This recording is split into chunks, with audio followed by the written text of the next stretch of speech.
Cool. All right. Well, thanks for showing up for another edition of me just telling you weird stories of history that I really like. The one I'm actually going to start with today is some of you might have seen if you follow me on Facebook, on April 1st, there was a really great thing on a subreddit called Ask Historians, which is my favorite subreddit. And the people on there, they did this thing where they basically made the subreddit a historical "Am I the asshole?" where people would pose as different historical figures and like pose questions and be like, "Am I the asshole?" Like this one was from Leonidas, the Spartan from 300 who kicked a dude into like, "I am, this is Sparta," and kicked the dude into a well. And he was great. He responded entirely in all caps the entire time. It was really funny. But there was one that just brought me to tears laughing, because it was like I found out that there was one other person who was a big fan of Marjorie of Carrick, who's this real obscure person. I don't know if you can read that, but it says, "Am I the asshole for imprisoning a man until he agreed to marry me? Welcome to the story of Marjorie of Carrick." So Marjorie of Carrick, 1250s, her husband Adam is off on the Eighth Crusade. And this guy named Robert de Brue comes to tell her that her husband's dead. He's been off with him in Jerusalem and is like, comes to share the bad news. However, she is so taken by this guy, Robert, that despite him showing up to tell her that her husband is dead, and Adam is like 20 some odd years older than her, she basically holds him captive until he agrees to marry her. She will not let him leave. Eventually, they get married. They have between 9 and 11 children. It's actually a little confusing as to exactly how many they had and how many were with other people. But yeah, a decently long marriage. So it appeared to have worked out. But the most interesting historical bit to all of this was that one of them is Robert the Bruce. Robert the Bruce being basically like father of Scotland. You may recognize him more from Braveheart. You can see that's Mel Gibson there. Braveheart being an ungodly piece of trash in terms of historical usefulness, and it's apparently getting a sequel. It's starring Robert the Bruce sometime this year, apparently, or at least such was the plan. But yeah, you can actually find a trailer for it. But yeah, Robert the Bruce, big important guy. His mom kidnapped his dad and forced him to marry her, which is kind of horrible, but also like it was hundreds of years ago. I need a laugh. I think it's funny. So as an aside, so that was the Eighth Crusade. Which was started by Louis IX of France in 1270, something like that. Yeah, so Louis IX of France, this was not his first crusade. This was his second or third. Notably, he had done the Seventh Crusade, which had ended 16 years earlier in 1250s. In 1254.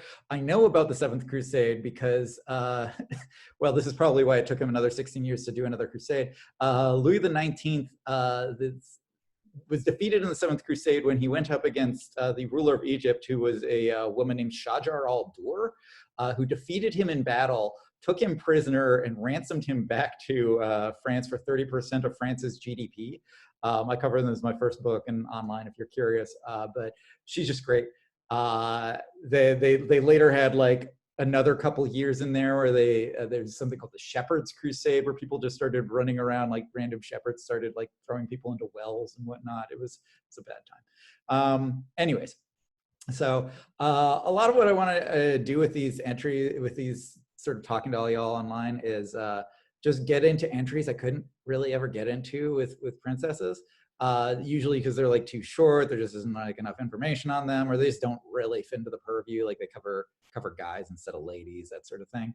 So yeah, I wanted to get into that. Let me see where I start. So yeah, the first one that I wanted to get into was 5th century BCE. This is like basically there's a paragraph on all of this and throughout all of history. So just interesting tidbits. 5th century BCE, there's a city-state of Thasia, which is basically modern-day Armenia. It was under siege. And in order to fight back against the attackers, the Thasians started making siege weapons to fight back. Problem is, because they were under siege, they ran out of supplies, they didn't have any rope. So the solution is that all the women cut their hair and braided it into rope, and are famous for it, which I think is just an interesting little tidbit. Moving on, 12th century in Tonga, there's a interesting king who is on the actual books. You can look this up on Wikipedia, you look it up on various Tongan government sites. This really happened. There's a problem in the 12th century with the lines of succession. There's a king named Talatama who died without any offspring. His brother, however, who was sort of the one that was expected to carry on the line, but his brother didn't want to upset tradition, which held it had to be sort of like a direct descendant kind of thing, not jump over to the brother. So his brother came up with this really interesting thing.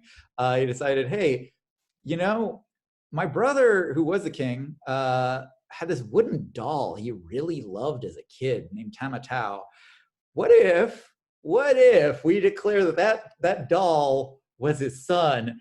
And lo and behold, King Tui Tonga Nui Tamato, which means the great Tonga king that is a tau person, tau being a type of wood, the doll was made king. He was given a queen, reigned for 3 years, and at which point they declared that he died and would be buried. However, miraculously, the queen had gotten pregnant and given birth to a person who just happened to be the king's brother.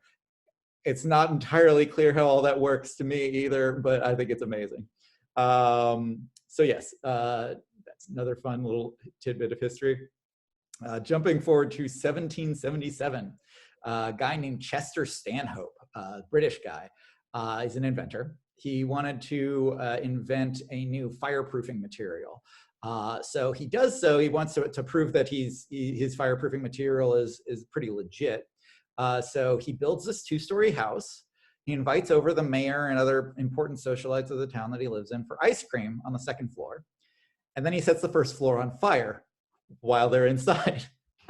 Did not tell them about this beforehand. The heat was so intense that the windows turned to liquid and ran down the walls on the 1st floor. But the 2nd floor was totally fine, and the ice cream didn't even melt. The guy was just sort of an interesting guy. His daughter, Hester Stanhope, I cover online. She's also super interesting. She's sort of an archaeologist socialite, sort of like Indiana Jones meets Whatever Happened to Baby Jane. She had a really like messed up life, but super fascinating. Very, very important archaeologist, actually one of the first European people to ever set foot in the area of Syria that was run by Zenobia, who was a famous warrior queen way back in the day, who rebelled against Rome and built out her own Palmyran empire for a couple of years. Interesting human. So moving on to 1892 to Liechtenstein. Part of the reason that I looked this story up is because one of my stupid party tricks is, ostensibly I should be able to, you name a country and there's a decent chance I can tell you an interesting woman from it. But people kept saying Liechtenstein because, of course, they kept saying Liechtenstein.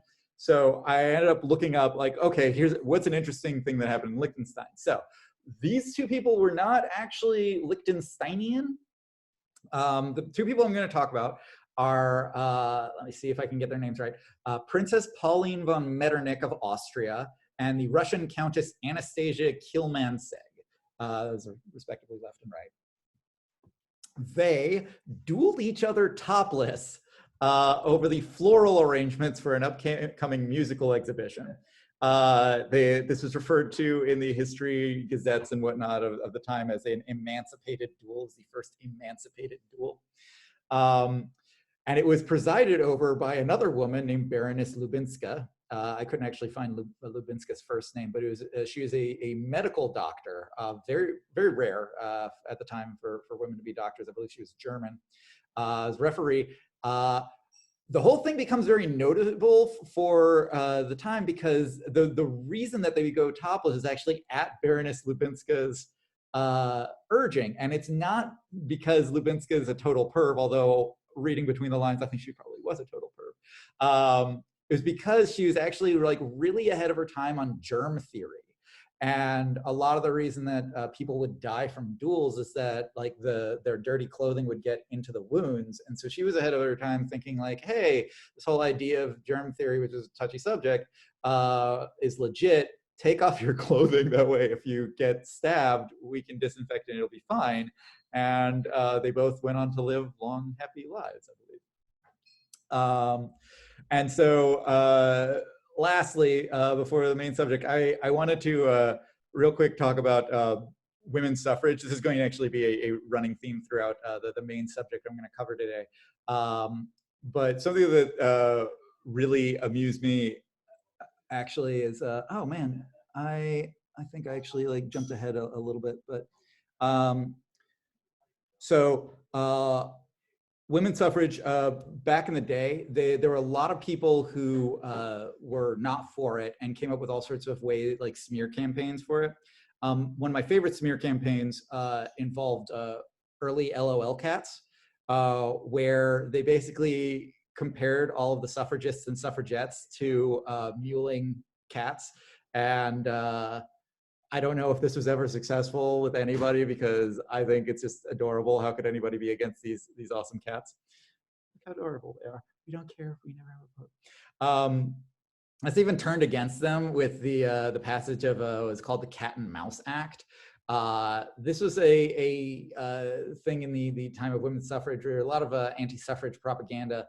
They would basically the UK would do a thing where they would lock up women and do these really, really just horrible treatments. Like it is hard for me to overstate just how horrible a lot of this shit was. They would force feed people with tubes, with dirty tubes. They would like crack open their teeth if they tried to keep their jaws shut, torture them. Just, it was real bad. They would get so bad because a lot of them would also then go on like combination hunger, sleep, thirst strikes that they would have to be hospitalized. And so what would happen is that they would get hospitalized, be released, and then like get back into, they would then be re-imprisoned. And this is called the Cat and Mouse Act. But then people started putting out reverse propaganda, so it didn't really work out for them. But this was like, it was, for all the weirdness and lolcats of this, it was actually fairly serious. And like the women who, the suffragettes, and real quick to make an important distinction, people confuse the US movement with the UK movement. While there was a lot of overlap, they were actually significantly different, especially in the way that they addressed sort of racial things. Emmeline Pankhurst, who I cover in my first book, she, here's a picture of her. She was very like pretty forward thinking in terms of race, whereas the US movement super was not. But also the UK movement, who were the suffragettes, versus the US, which were the suffragists. The UK movement, which is the one actually being referred to in the cat and mouse thing, I'll show you again. It's really hard to tell, but on her sash it says WSP, which is like the Women's Societal something Union. Yeah, so they got so militant. They were basically like homegrown terrorists that they actually had a woman named Edith Garrett who ended up teaching all of them to she taught them jujitsu. She taught them to be self-sufficient. She had a 30-woman strong women bodyguard group that went around with Emmeline Pankhurst protecting her. They dubbed it Suffrajitsu, and people were actually like legit afraid of them. This is a political cartoon titled "The Suffragette That Knew Jujitsu." You can see all the dudes in the like hanging over the fence who she's already beaten up. This is this has actually been adapted into a great comic also called Suffrajitsu, which plays a little loose with some of the people who are in it. Like they take like US suffragists and put them into the UK movement and whatever. So it's like plays a little loose with it, but it's a lot of fun. But it was serious business. Like people did get legit hurt. I could show you like really kind of awful photos, but I'm not going to. But yeah, Pankhurst in the first book, if you're curious more about that, you can read that there. But anyways, moving along to the main topic, someone who was also involved in the suffrage movement on the US side, suffragists, is the person I'm going to talk about the most today, is everyone's favorite Wild West lesbian abortion doctor, Marie Equi. Marie Equi, who is known as Queen of the Bolsheviks. I cover her in my second book. So if you don't know, I have a second book. Maybe it'll show up, maybe it won't, I don't know. Yeah, that's my second book. So if you want to follow along, I'm basically going to read along with it and then like provide pictures and like additional notes and whatnot. It starts on page 107. So yeah, don't feel obligated. Again, this is just sort of story time, but if you were curious. So, once upon a time, there was a lesbian Wild West abortion doctor. She was jailed in San Quentin prison for radicalism. She was dubbed Queen of the Bolsheviks by Margaret Sanger, who is mother of the birth control and of Planned Parenthood. Marie Equi was in the New York Times for horsewhipping a jerk in the face. To the surprise of no one, she lived in Portland. Marie Equi was a study in contradictions from day one. She was described by her teachers as both a very earnest scholar and exceptionally unruly. She grew up in Massachusetts as the American-born child of poor immigrants. Although she didn't love school, she was set on going, a goal made impossible by her family's poverty. After a year of high school, she had to drop out to help provide for them. She seemed destined to work 14-hour days in the textile mills, agitating her childhood tuberculosis. Her salvation came from an unexpected source of funding, her girlfriend, Bessie Holcomb. Well, they might not have been going out at the time, but that certainly was the case for long. By 1892, once Marie had spent more time in school, they moved to Oregon together and built a house. Homesteading like this was a good option for some minority Americans. And to be clear, Marie was not only just homosexual, but she was half Italian, hence the immigrant thing, which at the time was a population despised as an inferior race. It's funny how the concept of white kind of changes over time.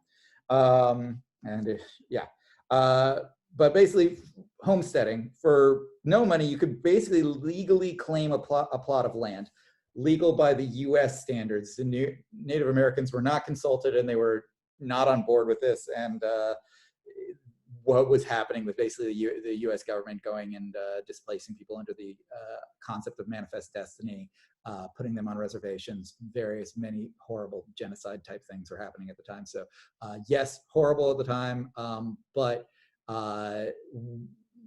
yeah, the Marie Equi profited from it by being a minority lesbian woman, Italian minority, went out to Oregon to claim a plot of land. And she was not alone. As long as you cultivate it, you could claim this. Not only does it cater extensively to the Black population, which created tons of largely forgotten rural settlements, including like much of Kansas, but to women as well. Upwards of 15% of the settlers were women. A year into their stay in Oregon, Marie had made a name for herself. Bessie, who'd taken work as a school teacher, hadn't gotten paid in months. When they confronted the superintendent, widely viewed as a con man and a fraudster, he refused to pay and kicked the two of them out.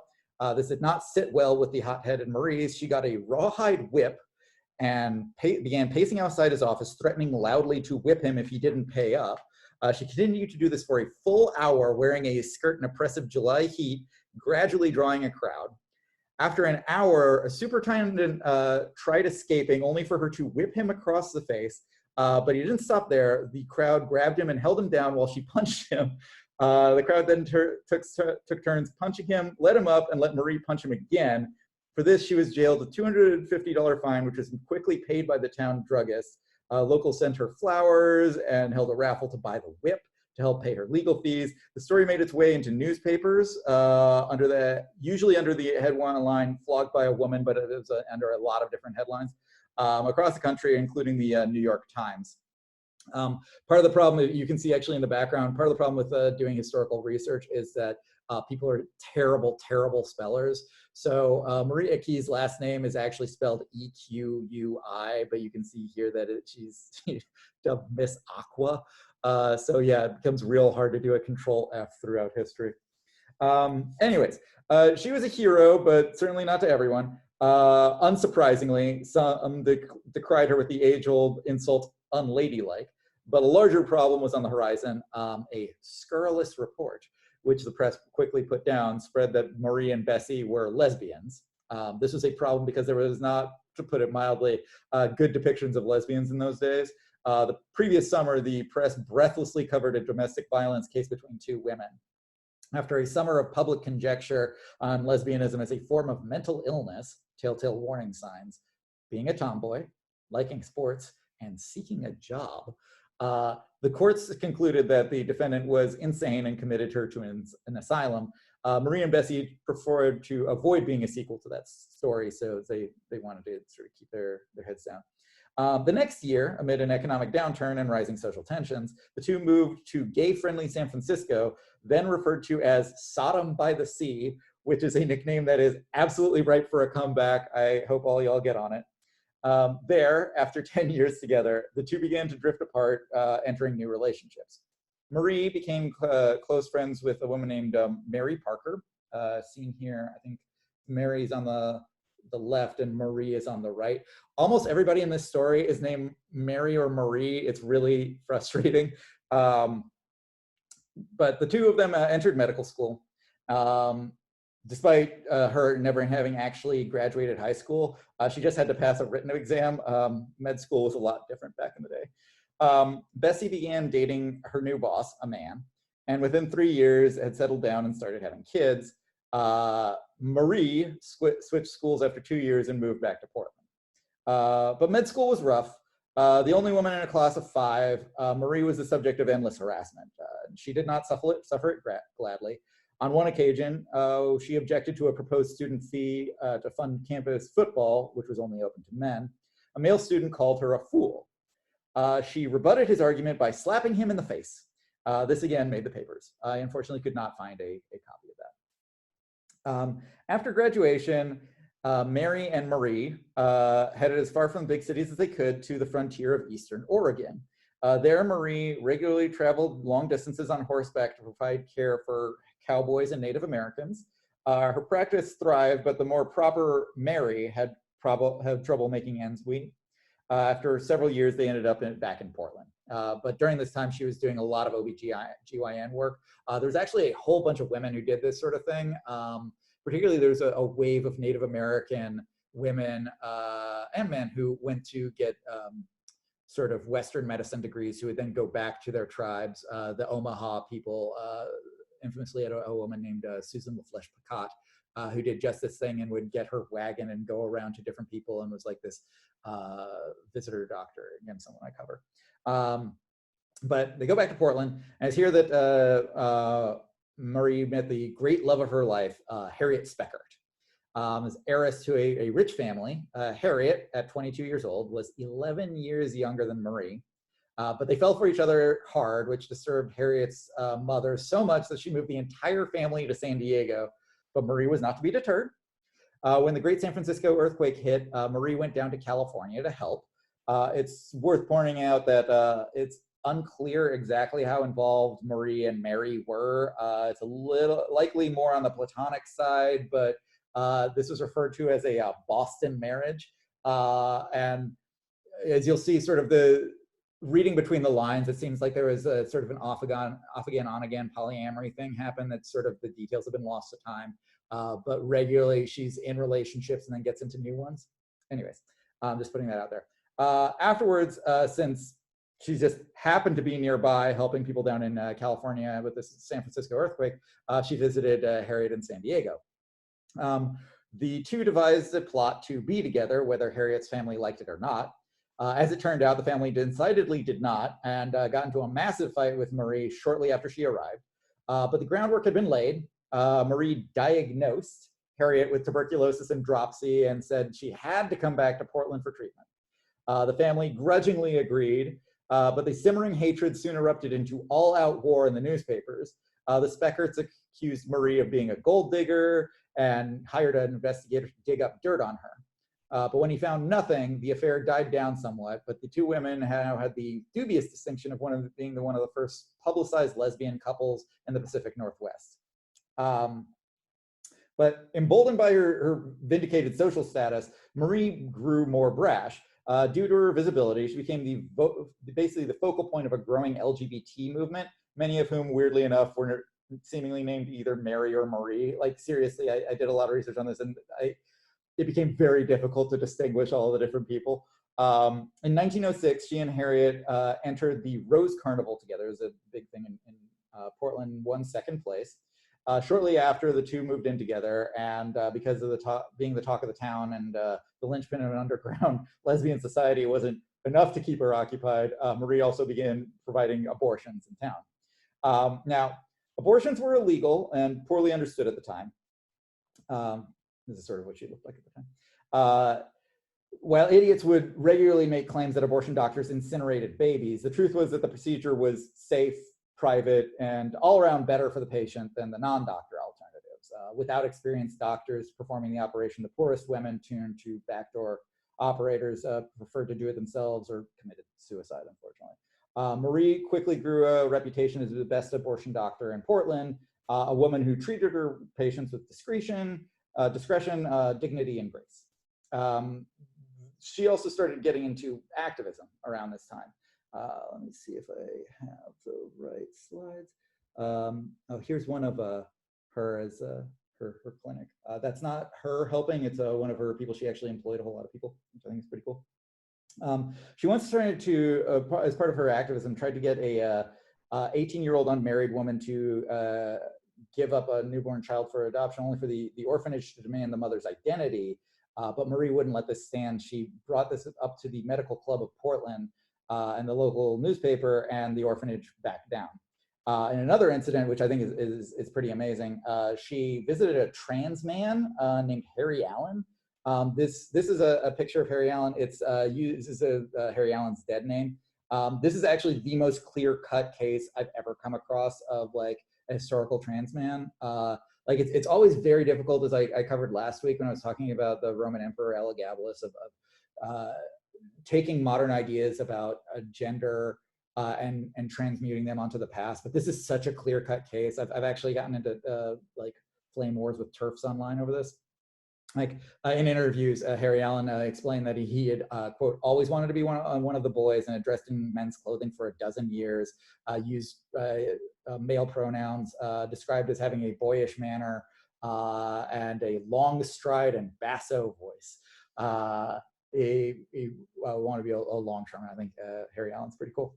But Harry Allen had been arrested for quote unquote white slavery, which is to say transporting his wife across state lines for immoral purposes, living together. So Marie interceded on his behalf, and he was freed, which is pretty cool. But that still wasn't enough. From there, Marie joined the growing labor movement, which was shutting down large parts of the US. If you've read anything on Mother Jones, this is that era of like huge amounts of unrest, like stuff that the history books and well, the history classes oftentimes don't really cover, but the scale of it. But like there was a year that like 1/5 of Seattle was on strike. Like this was huge. There was literally like the US Army was bombing different places. If you look up the Ludlow massacre, read my entry on Mother Jones, you'll get more of it. But like unbelievably huge the scale. The problems were equally huge, like people machine gunning down activists. Anyways, Marie saw a couple of women striking at a cannery and just joined them. And as well-known upper-class citizen, Marie became the public face of the strike. Let's see here. Yeah, these are the sort of strikes that you'd see. Marie, it wasn't long before this escalated into her getting into fights with cops. Once, when arrested, she stabbed a police officer with her hat pin, claiming it was dipped into a virus that would cause a slow, lingering death. It wasn't, but her story certainly added to her reputation. She was arrested with a bunch of different women in this. I think that's her second from the right. Yeah, you can see this. Yeah, I just love that. And this was a whole thing. Like people were going around like with these big hat pins and just stabbing people with them. It was a serious panic in the press. I think we should bring back hat pins. Anyways, her troubles with the law, repeated, became a strain on her relationship with Harriet, who was not a radical. The two began seeing other people. Marie started seeing a woman named Elizabeth Gardner. The timelines for most of these relationships is a little questionable. It's a little hard to tell, but definitely there was a lot of overlap. So you have to question, like, all right, what were like, she was definitely cheating on some of this, but some of this it might have been like grudgingly agreed to. Anyways, so she started seeing Gardner, and Harriet started seeing a man named James Morgan, whom she actually married for 11 days until breaking up with him. But soon after the ill-fated marriage, Harriet reconciled with Marie, and the couple, likely spurred on by Harriet's desire for a more conventional life, adopted a baby girl 2 weeks later. The baby girl was, of course, named Mary Jr. Actually, let me see here. I got a better picture. There they are. Yeah, that's Mary Jr., and I think that's Harriet there in the background. In those days, adoptions were actually handled mostly by doctors with a final sign-off by a judge, so Marie sped up everything pretty quickly by being a doctor herself. Anyways, so yes, Mary Equi, Marie Equi, they basically have the same name, so I'm gonna call her Mary Jr., Marie, and then there's Harriet, and then I think the other Mary is out of the picture at this point in the story, I hope. So anyways, with her commitment to Harriet renewed, Marie even turned down an ultimatum from Gardner to leave Harriet. Marie again ramped up her activism. This time she became involved with the women's suffrage and birth control movements, providing a medical viewpoint to many of their publications. She and Margaret Sanger were lovers for a brief spell and wrote tender letters to each other to the end of their lives. This is a quotation. She was like a crushed falcon, Sanger wrote, which had braved the storms and winds of terror and needed tenderness and love. Their letters are actually really sweet to one another. It's important to note that despite these kinds of descriptions, others said Marie was outright abusive, and there's plenty of evidence to support that. One woman tried to prevent her from graduating med school with stories of how she'd been violent to her first girlfriend, Bessie. When she was fighting with Harriet Tubman down in San Diego, she literally shoved Harriet's mother and choked her brother. She was always on the razor's edge of taking it too far, and their outbreak of World War I really sent it spiraling out of control. So, always staunchly anti-war, Marie grew frustrated that World War I led some activists to drop out of the peace movement, if not outright support American imperialism. She hated American imperialism. This is somewhat understandable. They passed the Sedition Act, which is a massive legislative overreach. It allowed the government to basically imprison anyone that disagreed with them. Mostly this was used to shut up anyone the government didn't like, but Marie was never one to shut up. She decried the war in the strongest terms possible, climbing telephone poles and unfurling banners. I'll show you, I think I have a drawing of her somewhere in here. Oh my God, did I actually not include that? Here, I will just hold up the drawing here. Is this going to show up? Yeah, you can see the drawing of her, has her on the phone booth with the Down with Imperial War. So yeah, she was never going to shut up, decried the war in the strongest terms possible, climbing telephone poles, unfurling banners. She even brought Mary Jr. to rallies, who she carried the valise a lot of times, and gave inflammatory speeches. Eventually, she was ratted out by a secret informant and put on a watch list. This led to the feds indicting her and putting her on trial. Her time in court was a sham, let's be fair. All 12 jurors were men, 9 of whom hailed from small towns that reviled women like Marie. It was actually something that they figured out in the asking the jurors questions to see if they fit on it, but they managed to get 9 guys like that anyways. The trial centered on her patriotism. If, in the eyes of these random dudes, she lived up to their idea of the country, she could go free. But shocking nobody, this aging lesbian doctor did not fit the standards of rural America. And after some attempts to escape, notably, this being 1918, she tried faking the Spanish flu, which was just beginning to hit Portland. There's an entire chapter on this in one of the books that I read. It's really kind of uniquely horrible because she's a doctor throughout this, and a lot of what she's saying is that she wants to go and help her patients and they won't let her.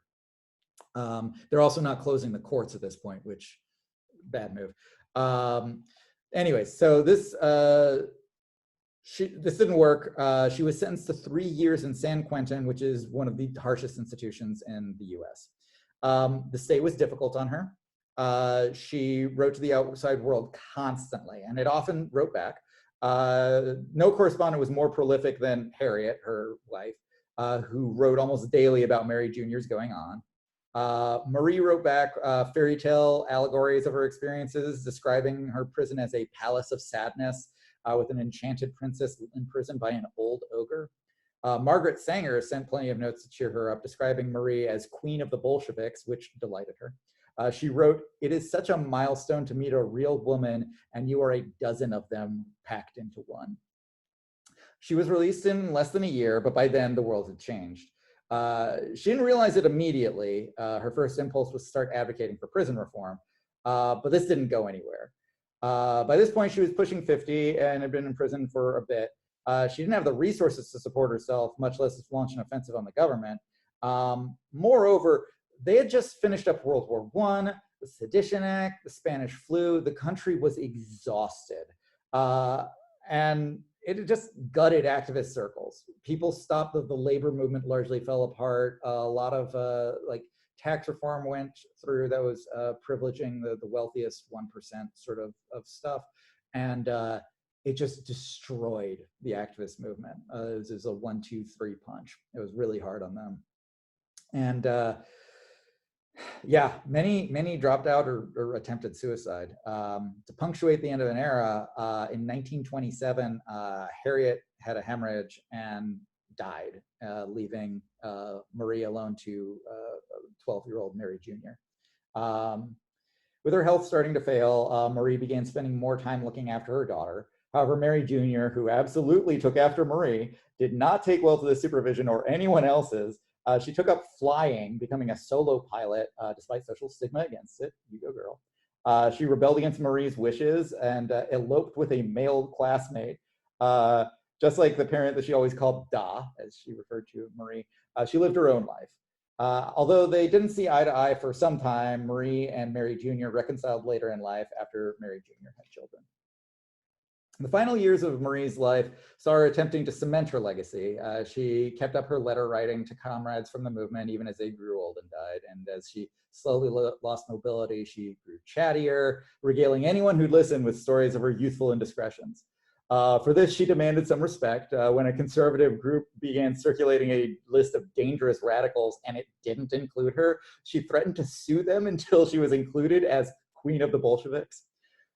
She died at 80 years old, a venerable age for anybody who'd gone through so much. She was interred next to Harriet, likely due to Mary Jr.'s intercession.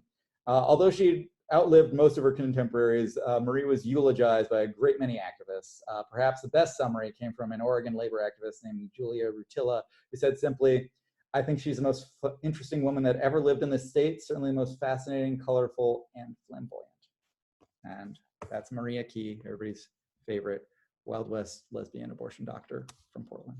I love her to death. So yeah, that are the stories that I got for you this week. I'm gonna stop recording.